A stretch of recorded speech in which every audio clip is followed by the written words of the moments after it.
رسول اللہ صلی اللہ علیہ وآلہ وسلم نے فرمایا، جو آدمی کوئی بھی گناہ کر بیٹھے، پھر اچھی طرح وضو کرے، اس کے بعد 2 رکعت نماز پڑھے اور اللہ سے اپنے گناہوں کی معافی مانگے تو اللہ تعالیٰ اس کے گناہ معاف فرما دیں گے انشاءاللہ۔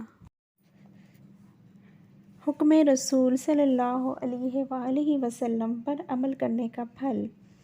جو انسان دین میں عقلی گھوڑے دوڑاتا ہے وہ گمراہ ہو جاتا ہے، اور جو ان حضرت صلی اللہ علیہ وآلہ وسلم کے حکم پر عمل کرتا ہے اس کو اللہ تعالیٰ دنیا اور آخرت کی نعمتوں سے مالا مال کرتے ہیں۔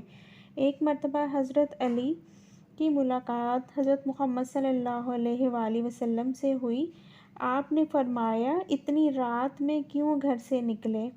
حضرت علی نے عرض کیا، یا رسول اللہ صلی اللہ علیہ وآلہ وسلم، بھوک نے مجھے گھر سے نکالا، نیند نہیں آ رہی تھی۔ تھوڑا آگے بڑھے تو دیکھا کچھ صحابہ بھی بیٹھے ہیں، ان سے بھی جب دریافت کیا تو انہوں نے بھی یہی عذر پیش کیا۔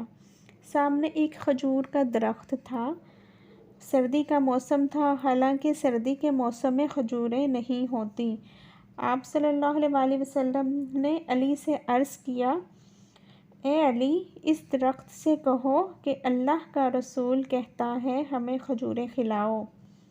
حضرت علی رضی اللہ تعالی عنہ درخت کے قریب گئے اور فرمایا، اے درخت، اللہ کا رسول کہتا ہے کہ ہمیں کھجوریں کھلاؤ۔ حدیث میں ہے کہ درخت کے پتوں سے کھجوریں گرنے لگیں۔